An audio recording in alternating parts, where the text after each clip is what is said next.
Panginoon, gawin mo akong mas malakas sa harap ng mga problema. Lord, gawin mo akong mas malakas sa araw na ito. Bigyan mo ako ng malakas na faith dahil sa mga nangyayari ngayon sa aking buhay.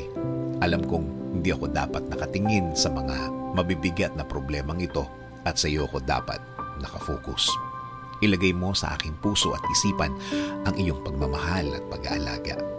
I-remind mo ako palagi na hindi mo ako pababayaan, na hindi mo ako hahayaang malagay sa isang sitwasyon na iiyak ako ng iiyak dahil sa hirap. Alam kong babaguhin mo ang bawat araw ko. Alam kong ang lahat ng ito ay hindi magtatagal, magbabago at magbabago ito.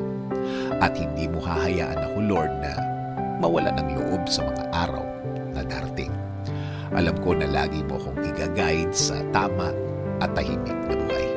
Lagi mo akong i-remind, Lord, na marami ka nang naitulong sa akin, na hindi mo ako pinabayaan ng mga araw na ako'y nahihirapan.